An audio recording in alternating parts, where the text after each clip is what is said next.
The .NET Core podcast is supported by our listeners who have become patrons. To see a full list of the patrons, or to join them, head over to .NETCore.show/patrons.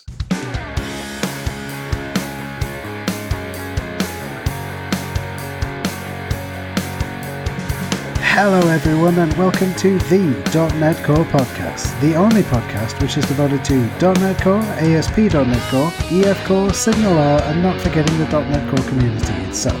I am your host, Jamie Caprogman-Taylor, and this is episode 22, the Nuke build system with Matthias Koch. In this episode of the .NET Core podcast, I talk with Matt about the Nuke build system. Matt describes himself as a lover of clean code, API design, and software architecture. He started Nuke in 2017 whilst looking for the perfect build system for one of his open source projects. So let's sit back, open up a terminal, type in .NET New Podcast, and let the show begin.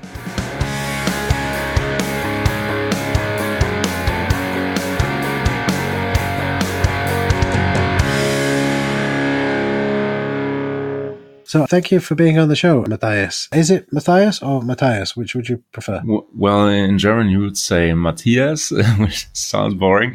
So in English I usually prefer to be called like Matt or something. Okay. We have a second Matt on my team at work, which makes things a little bit more complicated.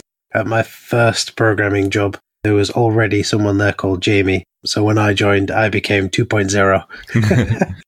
That's actually really funny because during school, I've never got to meet another one called like me. But during university and starting there, like everyone was called Matthias. It was just crazy. I don't know. Just from that point, so many Matthias people out. So I thought maybe before we begin, you could introduce yourself to some of the listeners. Yeah, so my name is Matthias, and I work as a developer advocate at JetBrains, usually for the .NET department. So everything about ReSharper, which is an extension for Visual Studio, and Rider, which is a standalone .NET IDE for cross-platform, basically. So not for any particular platform. And yeah, I love my job, so you can ping me whenever someone has questions about that. But today, I guess we're talking more about my open source project, which is called Nuke, and I'm like working on that for a couple of months. So I think I started in 2017, so last year, beginning last year, and that's basically my current hobby. Cool. Okay. I read a little bit in your GitHub work and, on your website and things, that you've also created a few other open source projects called TestFX and Spec. I was wondering whether you could talk a little through those. Yeah, so that seems like far away already. TestFX, there was like an approach to introduce a framework for building test frameworks. Currently, those test frameworks, they're pretty much about having methods as isolation level. So you declare a test method, and inside you declare the test. And TestFX was somewhat like a way to break through that, so that you could declare tests based on statement level, for instance. What's the benefit of that? That is that you have more context, right? So if you're stating the action of a test, like action in terms of arrange, act, assert. If you state the action first, then you have a lot of context like result type and so on. And then you can like build up a fluent API from that. But that's also the downside or was the downside of that, because too much fluent API, that's something I learned from that, can also be like an obstacle in getting things done, because it gets too complex. And yeah, that was it about TestFX. So TestFX was basically the platform, and Spec was like an implementation, an example implementation for the platform. Interesting. But that's funny, because I was always looking for. I mean, I did that over 3 years, and I knew it's probably nothing to be introduced in big companies, because it was lacking tooling to a certain extent. I was trying to work things out about that. But eventually I got into the situation where I said, okay, I want to have a good build automation. And then I looked at some of the available options, and I think like 3 months later or so, I started with Nuke. So then that leads us nicely onto Nuke. So could you give us a quick description of what Nuke is? So Nuke is a build automation system, similar to, if you have heard about Cake, for instance, or Fake. So usually they all follow this naming pattern. And build systems are aiming for automating the building of software, right? So that includes certain steps like compiling your solution and converting it into NuGet packages, for instance.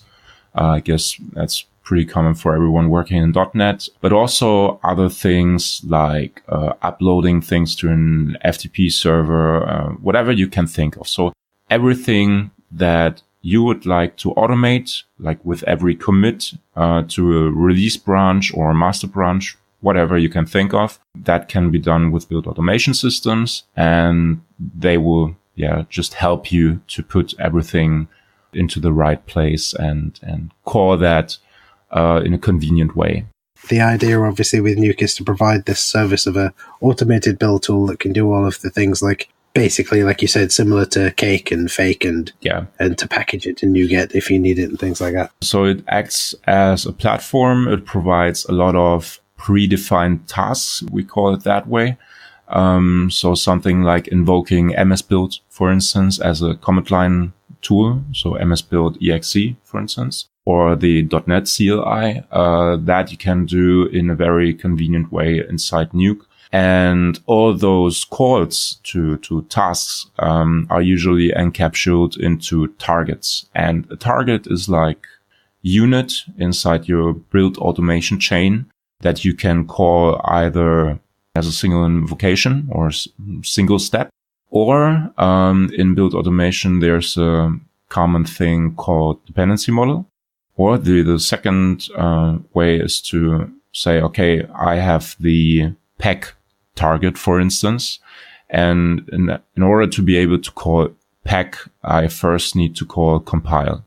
And that's something that the build system is helping you with, because you can basically define dependencies between those targets. And the build system will build up something called the dependency graph. Based on that information, it knows which targets to invoke and which targets could be skipped.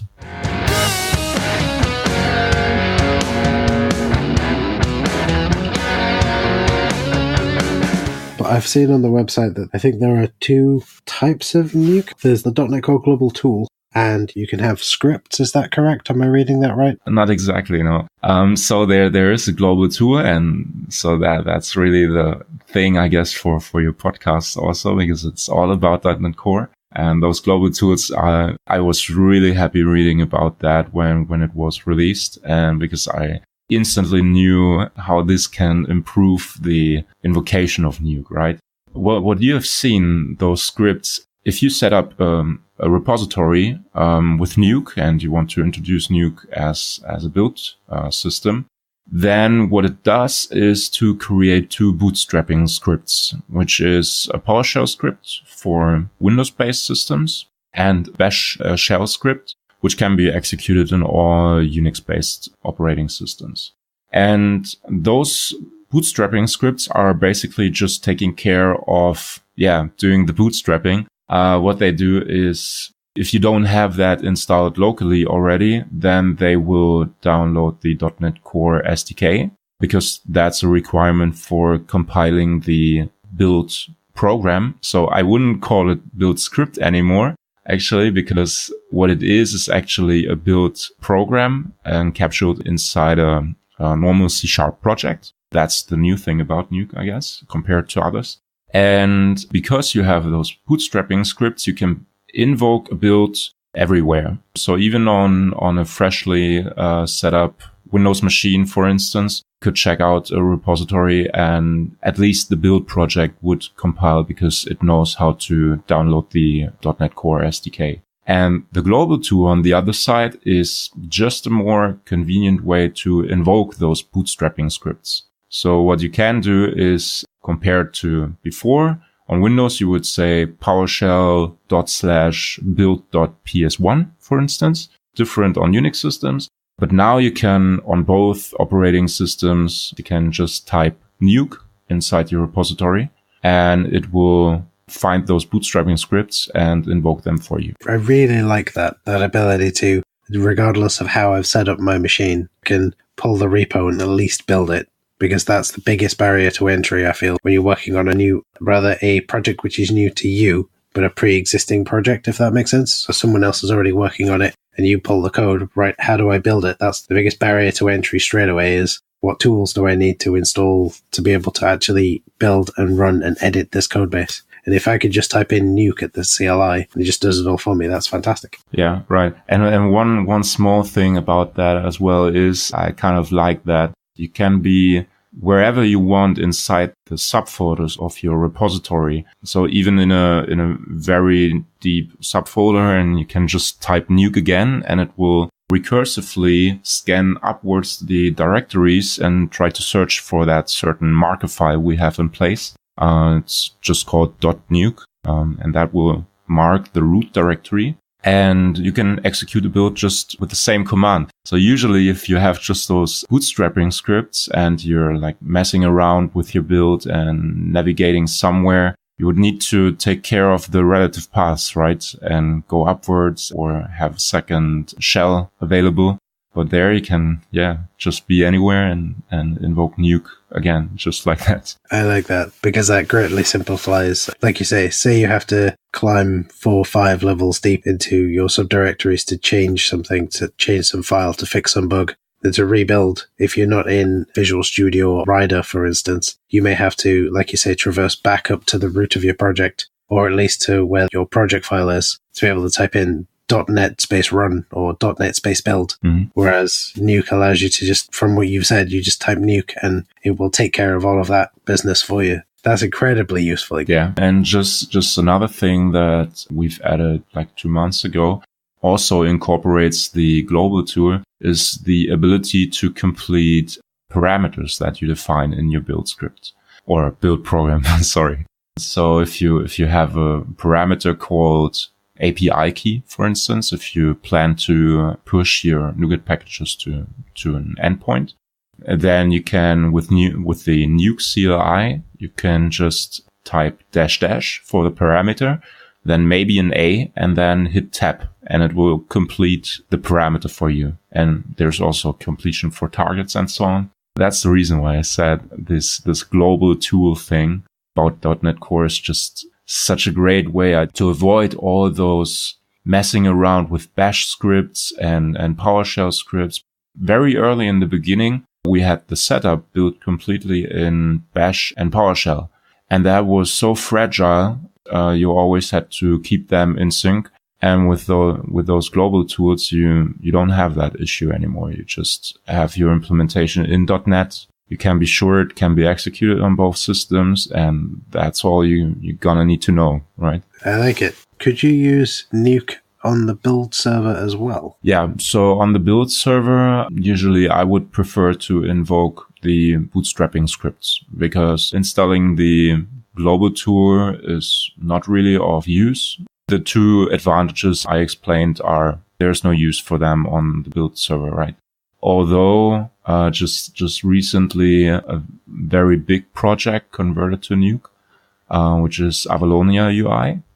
And I kind of reviewed some of their approach to introducing Nuke, and they were just installing the global tool on the CI as well. Does Nuke help to create these bootstrapping scripts, or do I still need to sort of hand roll those bootstrapping scripts? No, that was one of the intentions I had initially, because messing around, like I said, with those shell specific implementation can be really annoying. Yeah, especially if you want to have a cross-platform build, which works on both systems. There can be a lot of work that is needed to make it work on both systems.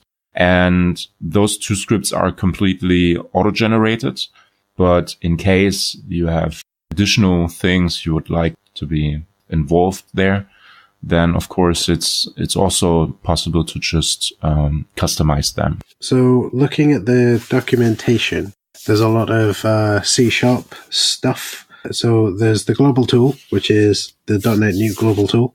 And then there's also, you can work within your IDE to do Nuke stuff. Am I reading that correctly? So I can create a build, which is just a class, and I can add some targets and some operations to perform within those targets.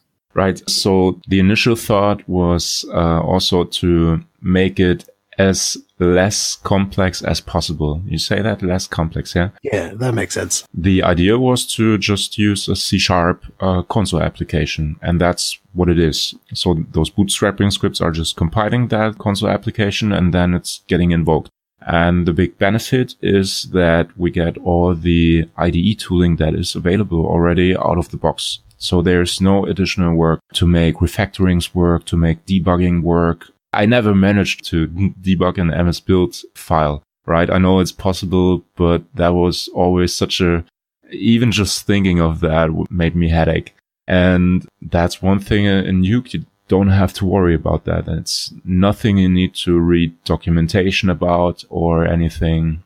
We made the switch to get away from using magic strings as target names. So usually most of the other build systems, they use string declared targets, like in MS Build, for instance. You could say my favorite is if you have a target initial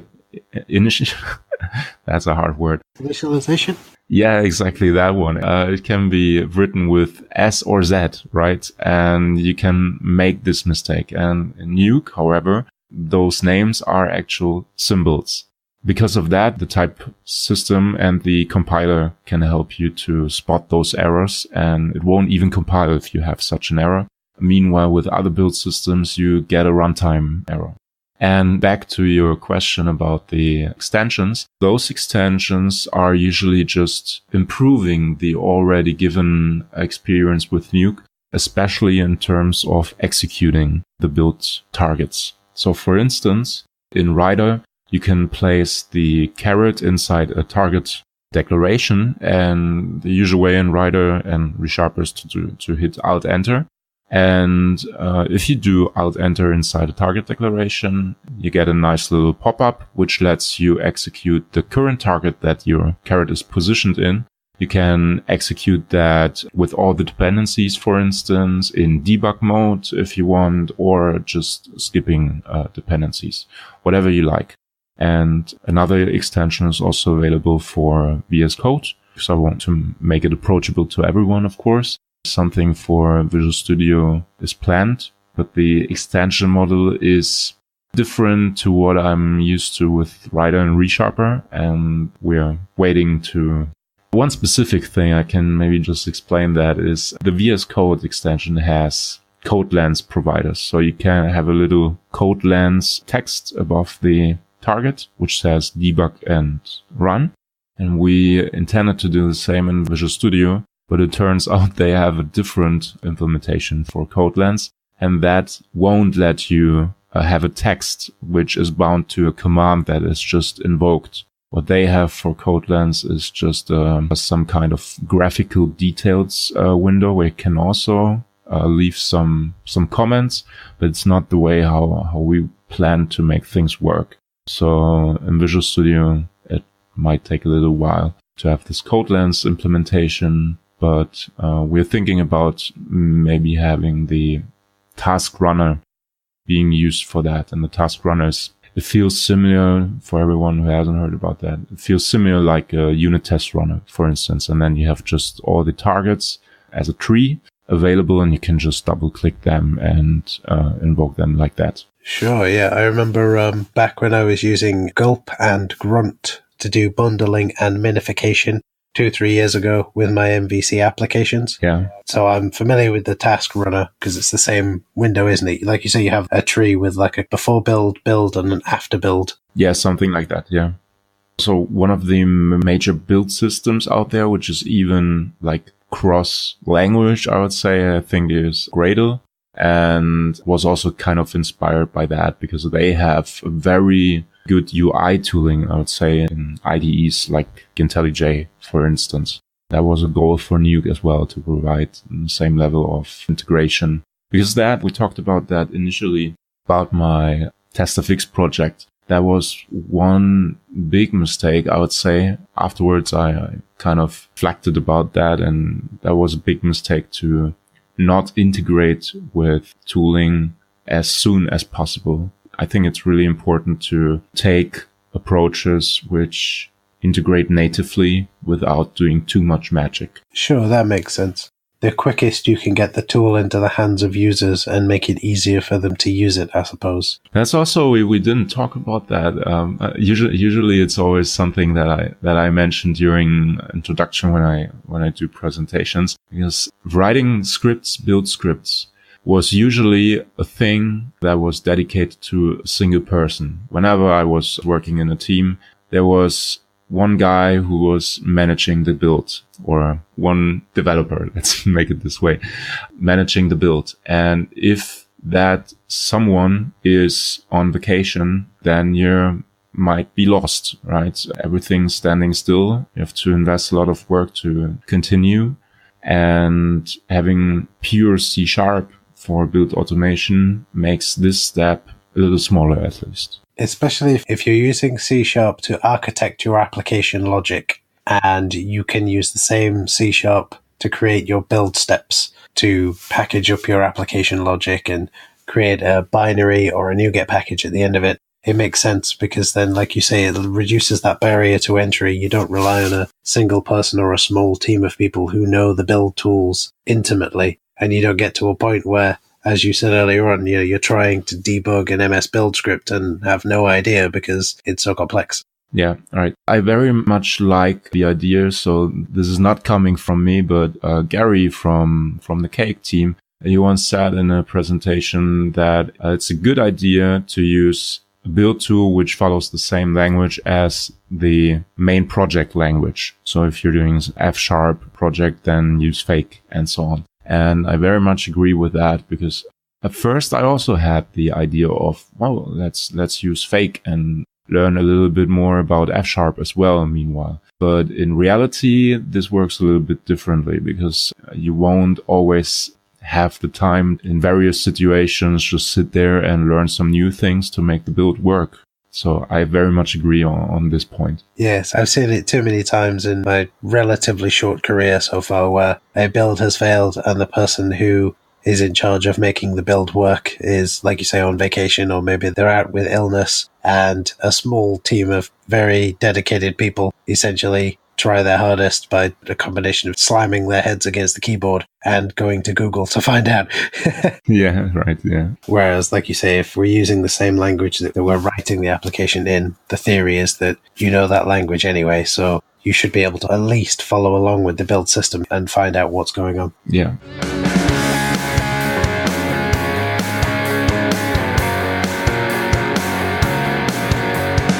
Since Nuke itself is in C#, I'm not limited to a specific IDE for creating the console application which builds my larger application, am I? I could use Notepad, TextEdit, Atom, Visual Studio Code, Rider, just to sort of type it all in. Yeah. But like you say, there are plugins for Visual Studio Code and for Rider, so that I can create my Nuke build system and then presumably hit F5 and it will actually build my application. Well, that usually not. Well, it depends on the IDE you're using, but it won't replace the start project configuration. You can, of course, select the build project as being executed. That's possible, but it won't do that automatically.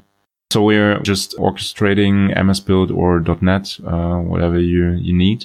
And by the way, that's one thing many people get wrong initially. Well, it's also hard to communicate that, but being a .NET Core project, I mean the build project, it's still able to execute MS Build on full .NET Framework projects. So this is not limited to the .NET Core world or anything. You because it's orchestration. It can work with whatever projects you have. Does it also support Mono, or is it just .NET Framework, .NET Core? Mono is also supported, yeah, but I don't think there's like special support for that. We talked about the bootstrapping scripts, and we still have bootstrapping scripts for full .NET Framework and Mono. So that's also available. But in terms of invoking MS Build, for instance, I don't think there's a difference on Windows and Unix about the invocation, at least, because MS Build can be found on Unix systems as well if Mono is installed. And the only thing we have customly made there was to find the toolpath. So the MS Build executable on Unix. That's one thing we made customly from Mono support. Yeah. I see. So a couple more questions, if that's okay. So the modern design principles are you will have maybe a single solution or a number of solutions in your C# application hierarchy. And let's say that you have a single solution and you have multiple projects within that, maybe a data access library, maybe a business logic library, maybe a web UI, and perhaps also a separate API application. Is it possible with Nuke to build both of those, the web API and the web UI projects, with the same Nuke console application build system? Or do I have to have a separate Nuke build system for each of my web UI and my web API projects? No, I would expect this goes into a single Nuke build project. The idea is basically that you have one build project per Git or SVN repository or whatever you're using. And if you need separate units for building, that is again a target. So if you want to build that separately, you would have a build web UI and build, what did you say, web API or something. You would just have two different targets that you can invoke separately.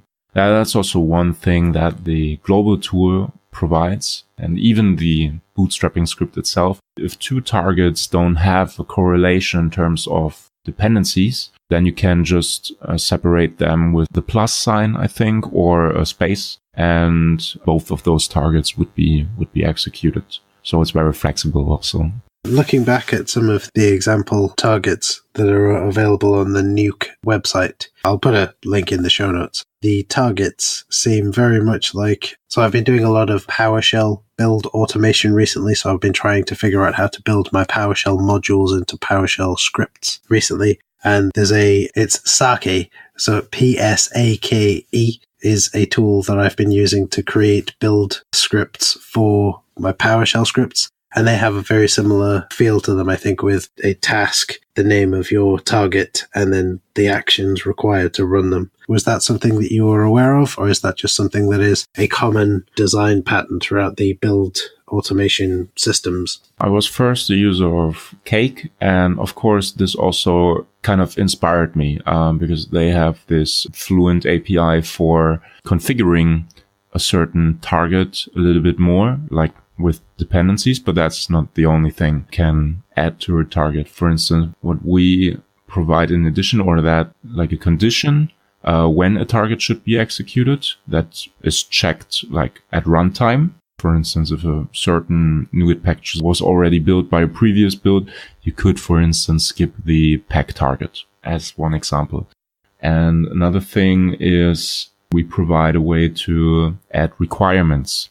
My favorite example for that is a push target, which would push NuGet packages. And that would, of course, require an API key being passed from the command line, for instance. And putting a call to the requires Fluent method on the push target, you could ensure that an API key was being added to the invocation. And that is even checked pre-built.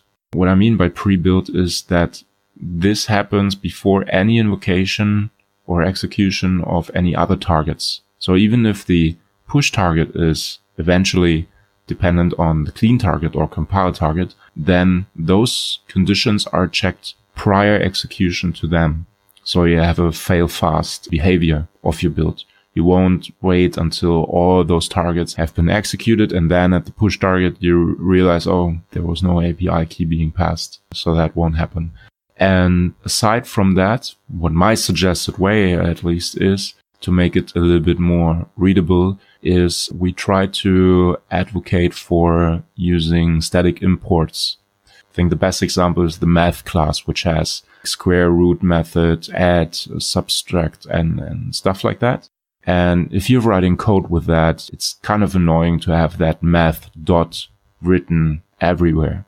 And with static imports, you can just import that math class and you have all the other methods that it provides. You can just call as if they were declared in the same class you're currently in. And that's something we also use just for the matter of reducing like noise. I would call it noise because a build script is a very nice opportunity to design things like in a readable way.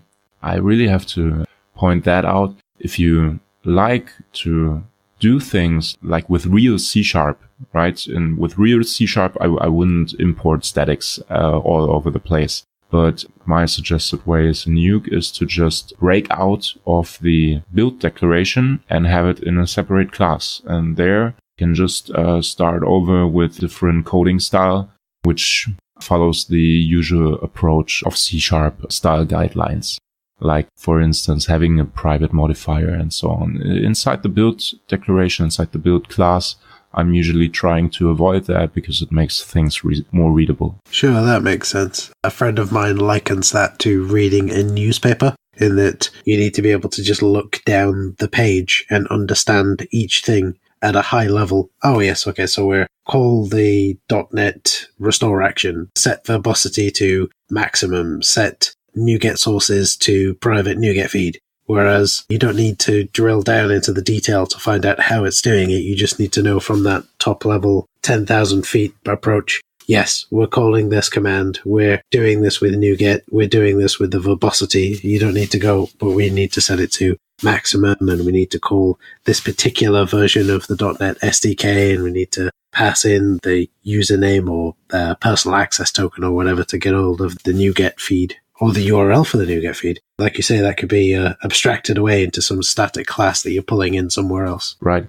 So, for instance, for our web presentation, we also use Nuke for the build automation and uploading to the FB server. And in that case, for instance, we're using docfx for generation of the website, but we have a custom table of content. And that method or that target, that build step, previously at least used mono and at some point even reflection to gather data from all the packages that we provide. And that is a very good example. It used even Roslyn at some certain point. And that's a very good example because we were able to do that implementation in the very same build project and have it just called fluently. So if you're debugging, you can just step into that. And I think that would be impossible with MS Build, for instance, to do that, I don't know, like an inline task or something. You're familiar with that. But the usual approach in that case would be to make a console application yourself and invoke it from MS Build. I know, for instance, the Notatime project, which is maintained by John Skeet, he's making use of those dedicated build tools a lot. So there are several console applications, basically, which do a certain job during his build script. And with Nuke, you would have just everything as a normal C# project. Perhaps we need to figure out a way of connecting the two of you together and seeing if we can make a Nuke build system for Notatime. Well, actually, I tried to do that because I thought it's good PR for the project. And a few months ago, I approached John and we were trying to, well, actually, we converted some of his build scripts into Nuke. And he said it looks promising, but he needs a little more time to figure out some stuff. We also got some feedback about minor things. One thing specifically was he said that with Nuke, it seems more cumbersome to invoke commands like, not even sure what this stands for, rm is remove or something on Unix. Yes. Right? And said, well, it looks a little bit more complex in Nuke to do that. But meanwhile, we tried to work around things. And in this specific case, for instance, we found a solution. And that is that you can just declare a field which is called RM. So the field name is RM. The type of that field is called tool. And it also has an attribute which is applied onto that, which says path executable, because RM is only reachable through the path environment variable. Mm-hmm. And Nuke will automatically resolve that and inject a delegate into that field. And that will allow you to call RM like it was a method inside your targets. So you can just do RM, parentheses, quotation marks, and so on, and you write all the other arguments that you would pass to the RM command. So if someone has a crazy idea about build automation and they're not happy with how certain things work, I'm really looking forward to get ideas or even just pointers to issues, how cumbersome something must be written currently. Then this is like a big challenge for me to trying to solve that, because yeah, I'm really like into API design and stuff like that. I like that. Oh, okay. It's been a fantastic conversation, I have to say. Yeah, I've been enjoying that as well. Where can folks go to learn about Nuke and maybe a little bit about you, and to ask you more questions about Nuke or to find out more information about that kind of thing? So the idea was established for all build automation tools to use domain names with something .build. I think this top level domain is usually for something like companies which are doing like constructing buildings and something. So it's nuke.build.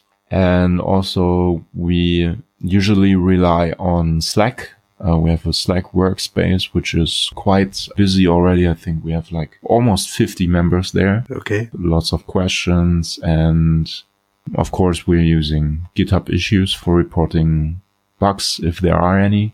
But we also have a Gitto channel. We have a Twitter account, which I currently don't manage to use a lot because there's some other nice things that need work. Okay. What I'll do then is I'll collect a bunch of those links off air and I'll put them in the show notes. So if, folks want to find out about what's happening in Nuke land, they can click through and find out, maybe learn some more about how to use Nuke, how they can contribute towards it, because I guess it's an open source project, isn't it, if it's on GitHub? It's open source, yeah. Okay, so folks can head over to GitHub, I guess, and have a look at the source. Maybe if they want to try and help out, they can look at an issue, maybe put a little comment saying, hey, I'm looking at this issue. Can you give me any kind of pointers? Is it okay for me to take this issue and run with it? That kind of thing? Yeah, right. Okay, cool. What about yourself? Are you okay with people contacting you over Twitter or? Yeah, sure, always. So, okay, then I'll put a link to your Twitter in the show notes and see if we can get more success stories about using Nuke on their systems and say, hey, this made my build system so much easier to use or quicker to use or easier to change or something. Yeah, that's the thing I want to hear. Fantastic, yes. If there are listeners out there who have used Nuke, please get in contact with Matthias and let him know that it's going really well. Thank you very much for being on the podcast, Matthias. Yeah, it was really a pleasure. It was great being connected with you today and having this wonderful conversation. That was my interview with Matthias Koch. Be sure to check out the show notes for a bunch of links to some of the stuff that we covered, and a transcript of the entire interview. The show notes, as always, can be found at .netcore.show. And don't forget to spread the word. Leave me a rating or review in your podcatcher of choice, and to come back next time for some more .NET Core goodness. I'll see you again real soon. See you later, folks.